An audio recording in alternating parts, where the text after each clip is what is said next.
पंचायती राज है ना, सॉरी ग्रामीण प्रशासन। क्या है? ग्रामीण प्रशासन क्लास 6। एक मिनट रुकेंगे आप लोग।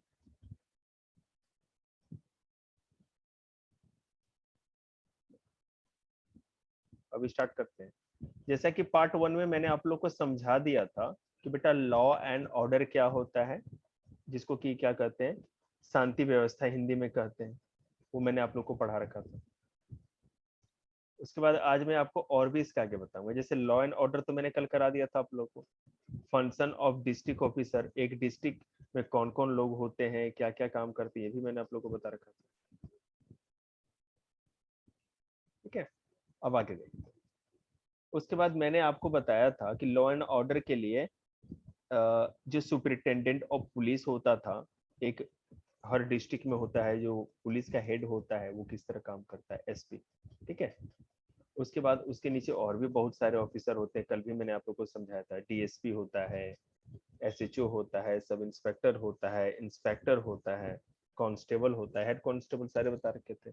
अब हमको यहाँ से बताना है, देखो, for the imprisonment of the culprit there is a jail in the district।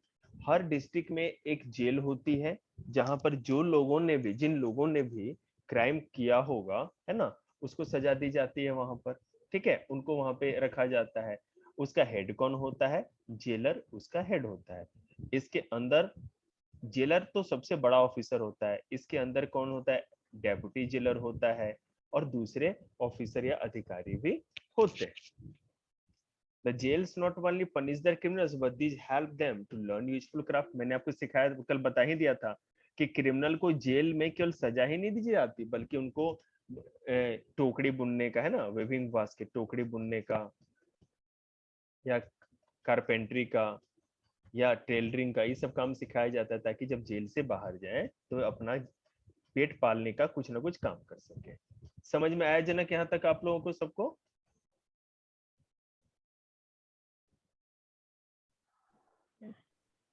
Yes sir. Lucky, समझ में आया? और लकी टाइम पे ज्वाइन किया करो बेटा, लेट मत किया करो। अब देखो, रोल ऑफ, हाँ, role of police in rural area.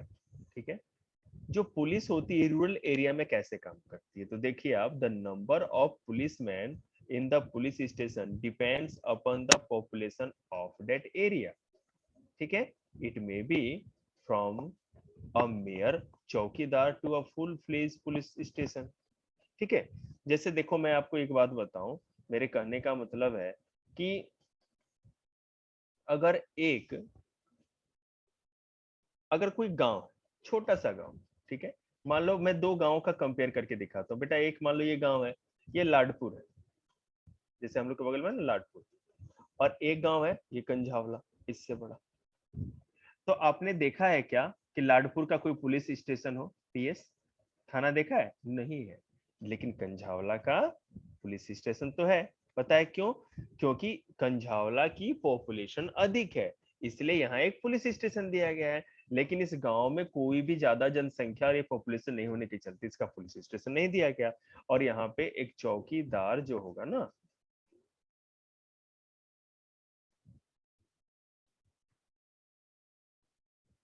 चौकीदार जो होगा, वही इसका पूरा का पूरा सारा पुलिस का काम देखेगा, इस विलेज का। लेकिन जो विलेज बड़े होते हैं वहां पे एक पुलिस स्टेशन होता है और वही सारा काम देखते हैं। समझ में आ ही क्या होगा आप लोगों को? चलिए,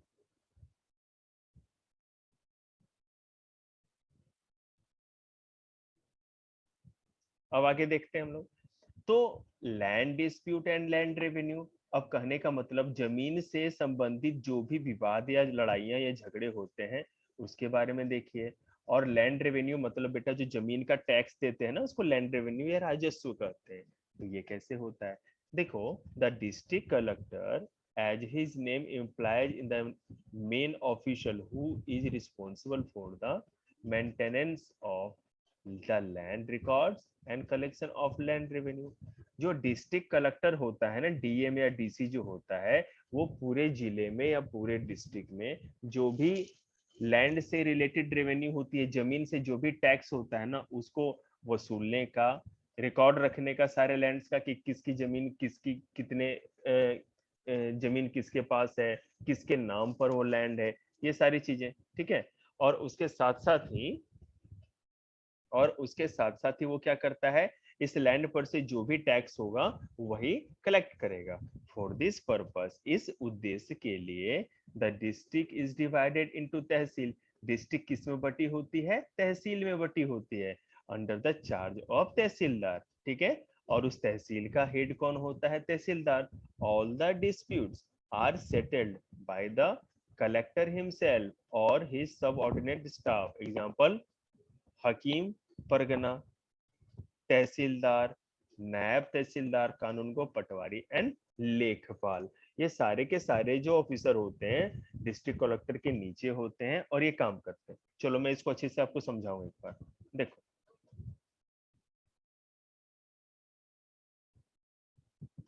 बेटा, हम अगर बात करें लैंड रेवेन्यू की तो देखो उसका किस तरह से किया जाता है। अब मैं कह रहा हूं कि मान लो कि एक कोई बेटा ये बहुत बड़ा डिस्ट्रिक्ट है, ठीक है, सोनीपत डिस्ट्रिक्ट, ठीक है, क्या है, सोनीपत, ठीक, सोनीपत डिस्ट्रिक्ट है। इसमें मैंने कल आपको बताया था ना कि बहुत सारी तहसीलें होती है, ठीक है, एक डिस्ट्रिक्ट में बहुत सारी तहसील होती है।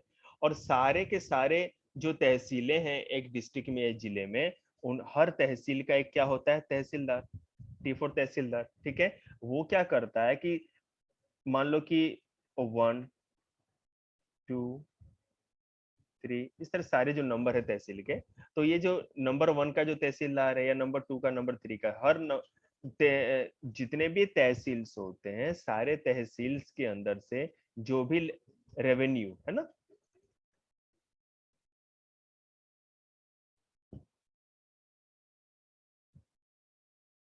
जो भी रेवेन्यू या टैक्स होता है वो कलेक्ट करता है और वो कहाँ पहुंचाता है, सारा का सारा डिस्ट्रिक्ट मजिस्ट्रेट के पास प्रोवाइड कराता है, डीएम के पास, ठीक है ना। वो डीएम को प्रोवाइड करा देता है, डीएम को दे देता है। तो सारे तहसील के जो तहसीलदार होते हैं वो टैक्स को, रेवेन्यू को कलेक्ट करके तहसीलदार डीएम को दे देते हैं, डिस्ट्रिक्ट मजिस्ट्रेट को, और वो डिस्ट्रिक्ट मजिस्ट्रेट फिर उसको आगे पहुंचाता है। तो अब यहाँ पर आप देखो कि एक डिस्ट्रिक्ट मजिस्ट्रेट के हेल्प के लिए कितने लोग होते हैं, ठीक है। देखिए, अब एक डिस्ट्रिक्ट मजिस्ट्रेट के हेल्प के लिए तो बहुत लोग होते हैं, ठीक है। अब मैं आपको बताऊं कि जैसे सबसे बड़ा जो लैंड रेवेन्यू, लैंड को देखने वाला ऑफिसर होता है वो डीएम होता है, डिस्ट्रिक्ट मजिस्ट्रेट। उसके नीचे फिर कौन होता है, तहसीलदार,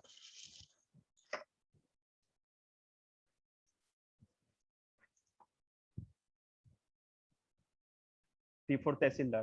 तहसीलदार के नीचे कौन होता है बेटा, नायब तहसीलदार, है ना, नायब तहसीलदार। उसके नीचे कौन होता है, पटवारी, सॉरी कानूनगो है, K4 कानूनगो। उसके नीचे कौन होता है, फिर इस तरह आप नीचे चलते जाओ, एरो बना देंगे तो और भी अच्छा है। कानूनगो के नीचे कौन होता है, पटवारी, ठीक है। पटवारी के नीचे कौन होता है, लेखपाल, L4 लेखपाल, ठीक है। तो सबसे बड़ा तो डीएम होता है। डीएम किसे, किसको कंट्रोल करता है, तहसीलदार को। तहसीलदार के हेल्प के लिए नायब तहसीलदार होता है, नायब तहसीलदार के हेल्प के लिए कानूनगो होता है, कानूनगो के अंडर में कौन होता है, पटवारी होता है ना, पटवारी होता है, और पटवारी के अंदर में लेखपाल होता है। ये सारे के सारे लोग जो होते हैं ये जुड़े होते हैं। ये सबसे छोटा होता है जो गांव में रहता है, फिर ये भी गांव में रहता है, फिर ये सब गांव से रिलेटेड है। नायब तहसीलदार बहुत सारे गांवों को देखता है, तहसीलदार के अंदर बहुत सारे विलेजेस होते हैं एक तहसील के अंदर, और डिस्ट्रिक्ट मजिस्ट्रेट जो डीएम है, डिस्ट्रिक्ट का मालिक है, उसके अंदर तो एक डिस्ट्रिक्ट में आने वाली सारी डिस्ट्रिक्ट ही होती है, ठीक है।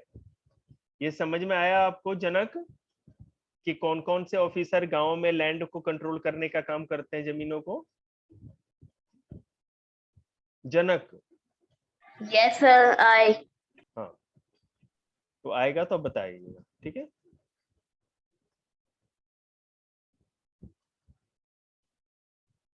देखिए, एक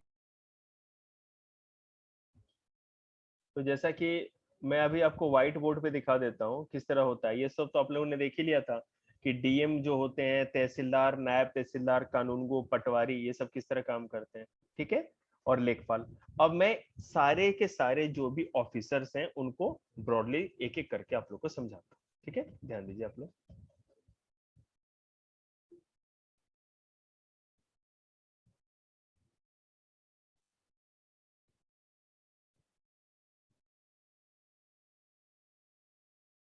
देखिए, Excuse me, sir. Can we start?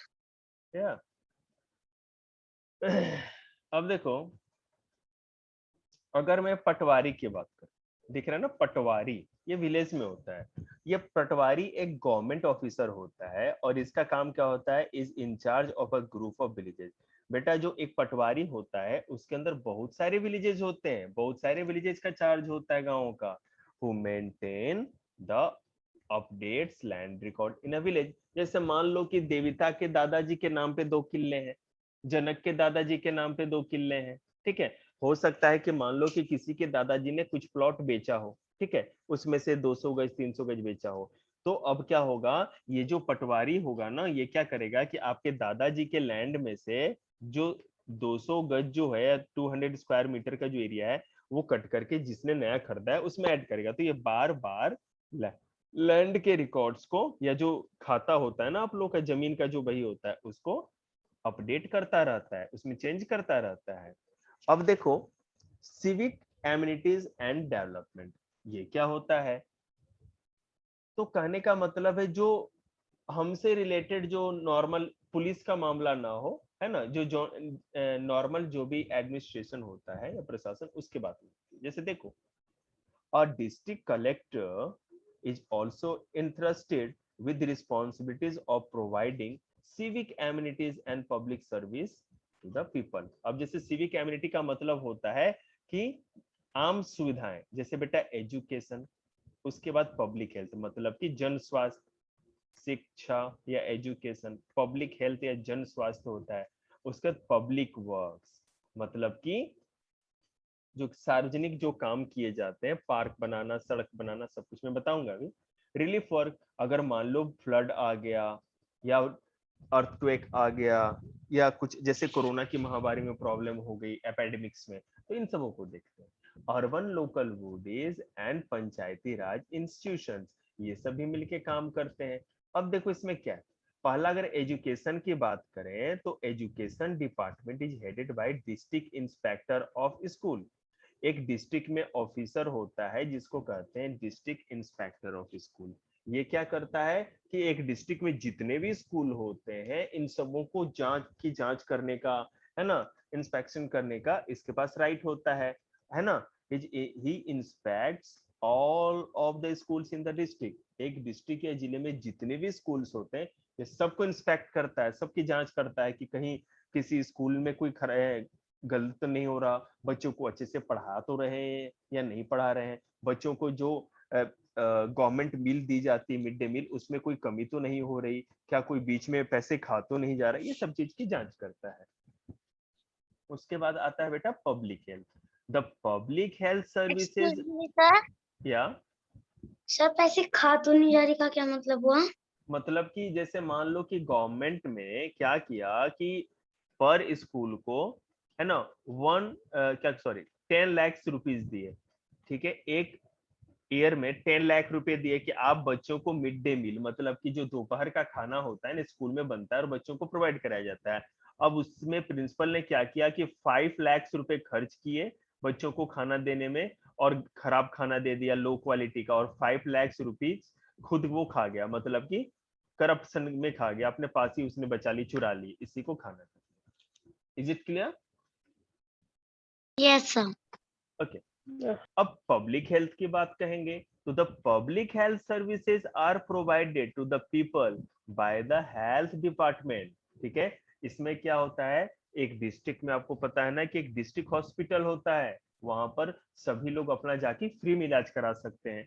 और इसका हेड कौन होता है? The head of the health department in the district is chief medical officer, that is also known as or called as CMO. It's the abbreviation form, and the full form of CMO is chief medical officer. तो public health मतलब जन स्वास्थ्य जनक जी, और इसका मतलब ये होता है कि एक जिले के अंदर जो भी लोगों को स्वास्थ्य संबंधी या हेल्थ से रिलेटेड कोई भी इशू होगा तो वो हॉस्पिटल जाएंगे, और वहां पे हॉस्पिटल का जो हेड होता है उसको चीफ मेडिकल ऑफिसर या मुख्य चिकित्सा अधिकारी कहा जाता है, जो काम करता है। ठीक है। All the government hospital, dispensaries etcetera are under his supervision. जितने भी जिले के अंदर जो भी गवर्नमेंट हॉस्पिटल होते हैं, डिस्पेंसरीज होती है ना, वो सारे के सारे इस सीएमओ के अंडर में ही आती है। यहाँ पर गंझावले में भी डिस्पेंसरी है ना, वो भी इस एक डिस्ट्रिक्ट जो है हमारा नॉर्थ वेस्ट दिल्ली, जो दिल्ली का जिला है, उसके सीएमओ के सुपरविजन में आता है, उसके जांच के क्षेत्र में आता है। ठीक है, आगे देखिए। अब बेटा पब्लिक वर्क क्या होता है? अब पब्लिक वर्क मतलब पीडब्ल्यूडी, पब्लिक वर्क डिपार्टमेंट इसका काम करता है। और इसमें जैसे यहाँ पर बेटा एमसीडी है, वो इसका काम करती है। जैसे ये क्या करती है? रोड बनाने का काम, स्कूल बनाने का काम, हॉस्पिटल, डिस्पेंसरी, पब्लिक टॉयलेट, है ना, and urinals, government buildings etcetera, and looks after their maintenance, इनको बनाती भी है, सड़क को बनाती है, स्कूल, हॉस्पिटल, इन सारे बिल्डिंग्स को और चीजों को बनाती भी है। और अगर कोई टूट फूट हो जाए या कोई रिपेयरिंग की जरूरत है तो उसका मेंटेनेंस भी देखती है, उसको रिपेयर भी करती है। The executive engineer, okay, is the head of this department. Executive engineer इसका हेड होता है इस डिपार्टमेंट का।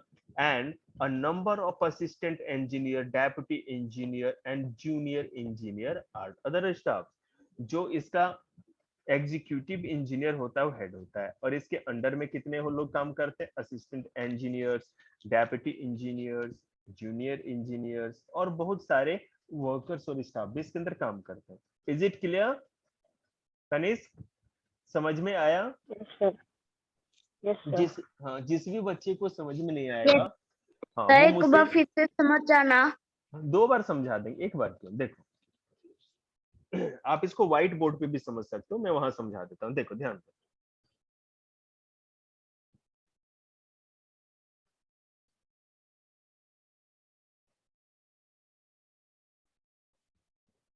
बेटा देखो, पहले मैं यहाँ पर आपको बता दूं एक बार। देखो, अगर मान लो कि मैं बात कर रहा हूँ पीडब्ल्यूडी, है ना, पी पब्लिक मतलब सार्वजनिक कार्य डिपार्टमेंट, मतलब कि क्या कहते हैं उसको हिंदी में डिपार्टमेंट को, या आई डोंट रिमेम्बर यार, मतलब विभाग, हाँ, सार्वजनिक निर्माण विभाग कहते हैं हिंदी में, ठीक है ना, याद आ गया तो सार्वजनिक निर्माण विभाग या पब्लिक वर्क डिपार्टमेंट कहते हैं। अब देखो ये करता क्या इसके अंदर बेटा, जो जूनियर एग्जीक्यूटिव इंजीनियर, ठीक है, एग्जीक्यूटिव ईई, एग्जीक्यूटिव इंजीनियर जो होते हैं इसके हेड होते हैं। इसके अंदर बहुत ही junior engineer, J R, J for junior, R for engineer, JE, sorry क्या कर रहा हूँ, जेई, तो जूनियर इंजीनियर होते हैं वो इसके अंदर काम करते हैं, और एग्जीक्यूटिव इंजीनियर इस डिपार्टमेंट के हेड होते हैं। ठीक है। और इसके अंदर और भी जैसे मान लो कि वर्कर है, लेबर है, मिस्त्री है, ये सब भी काम करते हैं, जो भी मैकेनिक होते हैं बहुत सारे। ठीक है। और पीडब्ल्यूडी काम क्या क्या करता है ये देख लो।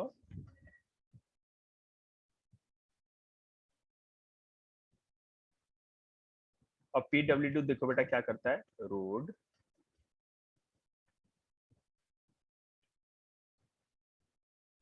ठीक है, स्कूल,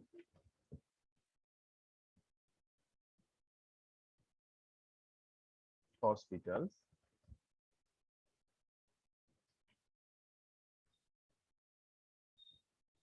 ये सारे जो बिल्डिंग विल्डिंग बनाने का काम है, हॉस्पिटल, रोड, स्कूल, जो भी ये सारे बनाने का काम यही करते हैं। जैसे सड़क टूट जाती है तो सड़क पे देखते हो ना लोग काम करते रहते हैं, ये लोग यही होते हैं। अब क्लियर हुआ जनक? Yes sir. ओके।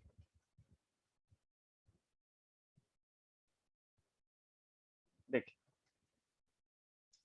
अब हम बात करें रिलीफ वर्क की। रिलीफ वर्क क्या होता है बेटा? मतलब राहत कार्य।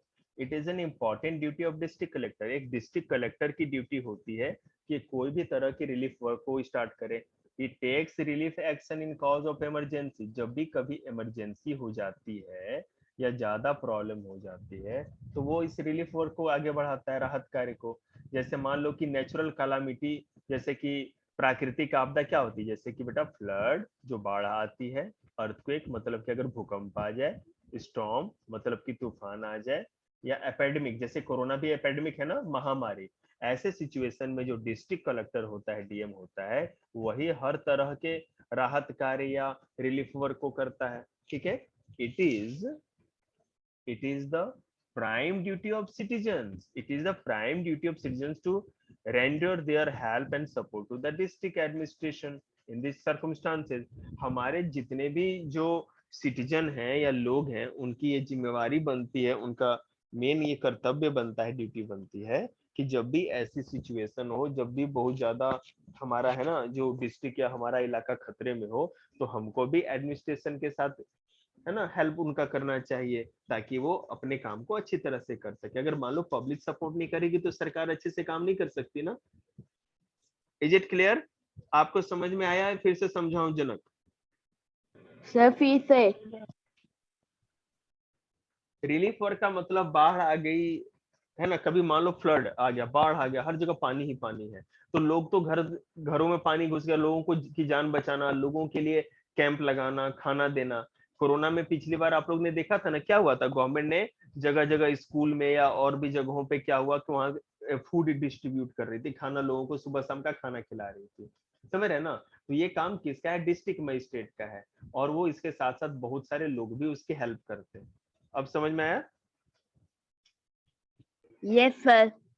Urban local bodies and Panchayati Raj institution, देखिए शहरी स्थानीय निकाय और पंचायती राज। अब देखो क्या है, जो डिस्ट्रिक्ट कलेक्टर होता है वो अर्बन लोकल बॉडीज और पंचायती राज इंस्टीट्यूशंस का भी हेड होता है, और उनको लुक आफ्टर करता है, देखता है उनको। ठीक है, और इसके साथ साथ ही ensures fair election of this body, मतलब पंचायत का इलेक्शन हो, पंचायत में कौन सरपंच बनेगा, मुखिया बनेगा, या कौन मेयर बनेगा, कौन जिला परिषद बनेगा, है ना, इन सबों का इलेक्शन कराने का काम भी, अच्छे तरह से इलेक्शन को कंडक्ट कराया जाए, चुनाव को, वो डिस्ट्रिक्ट कलेक्टर ही करता है। अब बेटा द रोल ऑफ पटवारी, पटवारी के बाद में बात करते हैं। पटवारी, कनिष्क तुम बताओ पटवारी कौन होता था और ये क्या काम करता था? कौन बच्चा बताएगा? एनीबॉडी? सर जैसे कि जो हमारे गांव वगैरह में पटवारी होते हैं। तो वो क्या करते हैं? मैंगो बेचते हैं? नो। बनाना, ऑरेंज, ग्रेप्स? वो तो मुझे भी पता होते हैं, करते क्या ये बताओ ना। Do you know? अभी इन बच्चों को पढ़ाया था नो। पहले, इन सबों को पढ़ा रखा है, तुम्हें नहीं पढ़ाया, इसलिए मैं इनसे जानना चाहता हूँ। लकी तुम बताओ, कोई भी बच्चा बताओ, पटवारी क्या काम करता है? एनीबॉडी? सर मैं बताऊं? अब क्या, तुमने तो पढ़ लिया। देखो, all matters including agriculture land with its classification, consolidation, measurement or assessment of crop are dealt with by the revenue staff. Patwari is the most influential, okay, portion as far as a land record of assessment or land revenue is concerned. देखिए,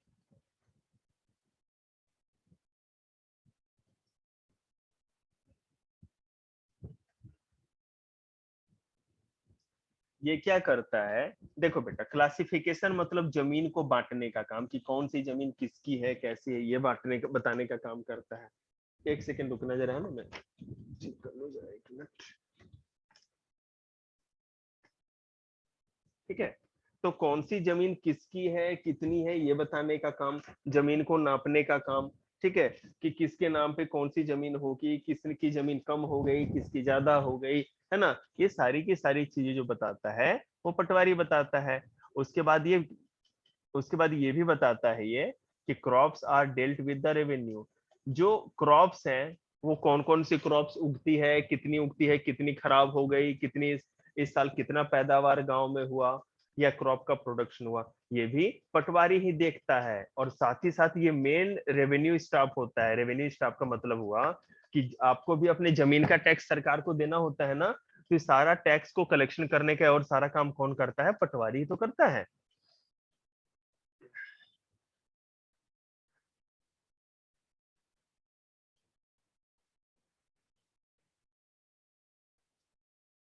अब देखो, अगर मान लो कि जो land dispute होता है, जमीन को लेकर के कोई भी लड़ाई झगड़े होंगे, कुछ भी होगा, तो उसमें जो फैसला होता है ना, ठीक है, क्या लिखा हुआ है? The decision of land dispute and land revenue depend on his recommendation to a large extent. अगर मान लो कि आपके और किसी के पड़ोस वाले के बीच में किसी भी प्लॉट को लेकर के लड़ाई हो रही है, तो क्या होगा? सबसे पहले आप कोर्ट में जाओगे तो पटवारी को कहा जाएगा कि एक काम करो, मान लो कि आपका पड़ोसी कह रहा है कि आपके प्लॉट में है ना, उसका क्या कहते हैं 100 गज या 100 गज जमीन निकल रही है, 100 स्क्वायर फुट। तो पटवारी को ये ऑर्डर मिलेगा कोर्ट के तरफ से कि पहले आप नाप करके या जोक करके फिर से बताओ, पूरा मेजर करके जमीन की लंबाई चौड़ाई, ठीक है।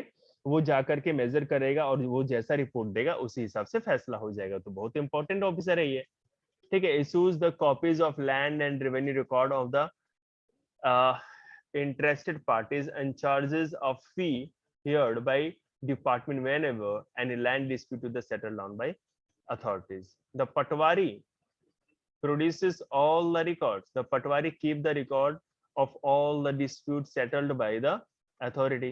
And Patwari made everything, okay, every entry of land, sold gifts, inheritance, etc. in record. देखो, पटवारी क्या करता है कि जिसके नाम पे जो जमीन है, जितनी भी जमीन है, सबका रिकॉर्ड रखता है, ठीक है। अगर मान लो कि आपको कोई रिकॉर्ड की कॉपी चाहिए कि भाई मेरी जो जमीन है ना, उस जितनी है जहां है उसके रिकॉर्ड की कॉपी दे दे, तो आप पटवारी के पास जाओगे, वो आपको उसकी कॉपी देगा और उसके बदले में फीस लेगा, ठीक है। और ये फीस गवर्नमेंट के पास जाएगी। लैंड से रिलेटेड जितने भी तरह के टैक्सेस होते हैं गाँव में, वो सारा का सारा पटवारी ही तो देखता है, ठीक है। अब बेटा रोल ऑफ अगर तहसीलदार की अगर बात करें हम लोग, तो देखो ये क्या करता है। The duties of a tehsildar is every complicated, is very complicated. जो पटवारी की जो ड्यूटी है, सॉरी तहसीलदार की, वो भी बहुत कॉम्प्लिकेटेड है, बहुत ज्यादा मुश्किल काम होता है उसका। और मुश्किल काम कैसे होता है, चलो ये देखते हैं। जैसा कि मैंने बताया था कि एक डिस्ट्रिक्ट बहुत सारी तहसीलों में बटी होती है, ठीक है। और एक जो तहसील है उसके अंदर बहुत से विलेजेस होते हैं, तो जितने भी विलेजेस एक तहसील में आते हैं, उन सबों का कंट्रोल करने का काम, जैसे मान लो कि जितने भी विलेजेस आएंगे इस तहसील के अंदर, ठीक है ना, उन सारे विलेजेस का कंट्रोल देखना एक तहसीलदार का काम होता है, जिसको हम लोगों के इलाके में, हम लोग की तरफ पता है क्या कहते हैं? ब्लॉक डेवलपमेंट ऑफिसर, BDO, है ना। और as you know my father is also a retired tehsildar. देखिए, लैंड डिस्प्यूट को देखता है, he looks after all the matters concerning land disputes. He makes sure that all records are up to date and the land revenue is collected according to the rules and the law in force. The tehsildar make provision for the student to get their caste certificate early. Okay, एक second.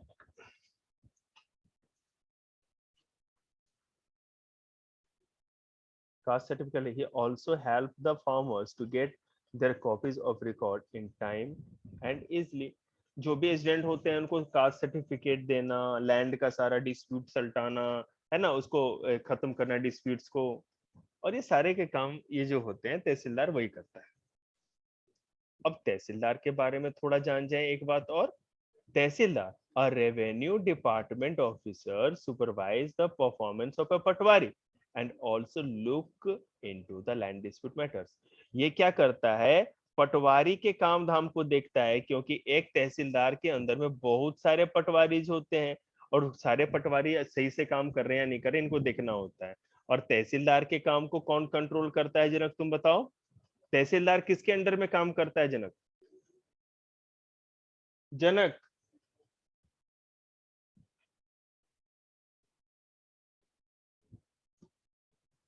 मेरी आवाज नहीं जाती है, बोलते नहीं तुम। Sir वो जनक, लीव हो गया क्लास से। लीव हो गया क्लास से? चक्कर आ गया क्या उसे? तुम बताओ कनिष्क, और कौन कौन है? लकी तो है ना, बताओ। लकी आप बताओ, पटवारी किसके अंडर में काम करता है?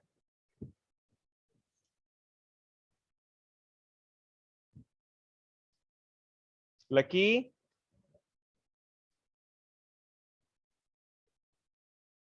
यार तुम लोग बहरे हो या गूंगे हो? आवाज नहीं जा रही क्या? नहीं पता तो बोलो नहीं पता। लकी आवाज जा रही है तुम्हें? देविता तुम बताओ, पटवारी किसके अंडर में काम करता है? SDM, तहसीलदार। नहीं, हाँ नहीं, पटवारी नहीं बेटा, तहसीलदार की बात कर रहा हूं मैं। वो डिस्ट्रिक्ट मजिस्ट्रेट के अंडर में काम करता है, डीएम के। देखिए जुडिशियल एडमिनिस्ट्रेशन, देखिए अगर न्याय का कोई काम हो, जुडिशियल का काम हो, तो वो कैसे होता है? देखिए administration of justice is an important part of the government funds. ठीक है, जस्टिस मतलब न्याय देने का काम। किसी ने क्राइम किया है, और मान लो कि जैसे कोई एक आदमी है, ठीक है, इसके घर के आदमी को इस दूसरे आदमी ने मार दिया या कोई क्राइम कर दिया, तो ये दूसरा पर्सन है, इसको कोई ना कोई पनिशमेंट मिलेगी, तभी तो इस आदमी को जस्टिस मिलेगा। इसको न्याय कब मिलेगा? नंबर 1 पर्सन को जस्टिस या न्याय तब मिलेगा जब नंबर 2 वाले को कोई ना कोई पनिश करेगा, और इस दूसरे को कौन पनिश करेगा? इसको हमारा जुडिशियल एडमिनिस्ट्रेशन पनिश करेगा। ठीक है, it is known as judicial administration, न्यायिक प्रशासन। The civil and criminal cases are decided by the जज अंडर इट। जो सिविल और क्रिमिनल केसेस होते हैं, इनको डिसाइड करने का काम, या इसको इस सारे मुद्दों को फैसले देने का काम या जजमेंट देने का काम कौन करता है? जज करता है। The judicial administration at the district level has 2 levels, 2 type of courts, civil courts and criminal court. अब देखो क्या होता है, जैसे मान लो कि दहेज उत्पीड़न का केस हो गया, डोरी का, या मान लो कि लैंड डिस्प्यूट का मामला हो, जमीन संबंधी मामला हो, या इस तरह के कोई मामले हो जिसमें मर्डर का कुछ बात नहीं, ठीक है ना, तो उसको हम लोग बेटा सिविल मामले मानते हैं। या तलाक का केस होता है, जो भी डिवोर्स का। और क्रिमिनल कोर्ट क्या होता है, जिसमें चोरी, रॉबरी, डाका, मर्डर, ये सब चीज आती है। तो द केसेस सच एज, हाँ तो डिवोर्स क्या होता है? तलाक बेटा, हस्बैंड वाइफ से तलाक ले लेते हैं ना, वो वाली, या वाइफ हस्बैंड से जो तलाक ले लेती है उसको डिवोर्स कहते हैं। तो the cases such as dispute, मान लो कि किसी के अपने में आपस में नहीं बनती है ना, कोई चिक चिक हमेशा कर रहा है, कुछ ना कुछ घर में लड़ाई होते रह रही है, तो अगर नहीं एक दूसरे से बनती है तो लोग तलाक ले लेते हैं। द केसेस सच एज, समझ में आया तुम्हें? Yes sir. हाँ, हाँ, ज्यादा समझने की जरूरत भी नहीं है, तलाक बस नाम है, समझना नहीं है ज्यादा इसे।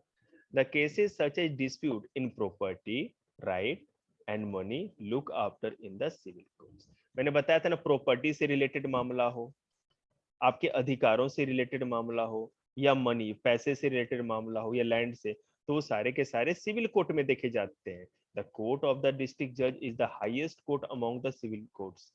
जो डिस्ट्रिक्ट जज होता है वो सिविल कोर्ट का सबसे बड़ा अधिकारी होता है।